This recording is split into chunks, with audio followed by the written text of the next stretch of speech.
Minsan, habang naglalakad si Jesus kasama ang kanyang mga disipulo, nakatagpo sila ng isang lalaki na bulag mula pagkasilang.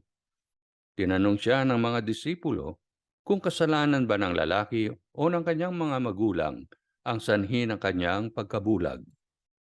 Sumagot si Jesus, hindi ito kasalanan ni numan, kundi upang ang kadakilaan ng Diyos ay maipamalas sa kanyang buhay. Kailangan nating gawin ang mga gawain ng nagsugo sa akin habang maliwanag pa. Darating ang dilim at wala nang makagagawa.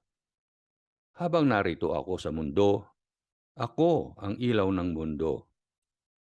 Dumura si Jesus sa lupa at gumawa ng putik.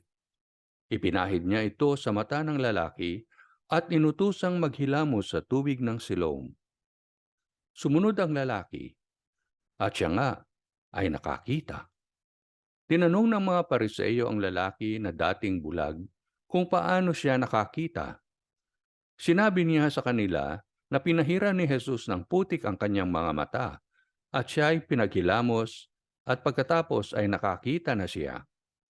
Hindi makapaniwala ang mga Pariseo na ang lalaki ay tunay na dating bulag, kaya ipinatawag pa nila ang kanyang mga magulang upang magsiyasat.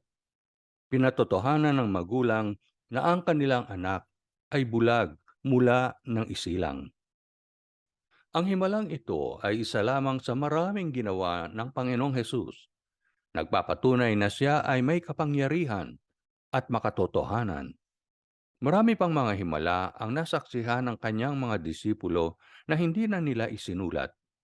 Sapat na ang mga nakalathalang mga milagro at patotoo na ginawa ni Jesus upang mapaniwalaan na ang lahat ng lumabas sa kanyang bibig ay pawang katotohanan. Ang tanong ay ito, naniniwala ka ba, kaibigan, na si Jesus ang katotohanan at ang nagbibigay ng buhay na walang hanggan sa lahat ng nagtitiwala sa Kanya?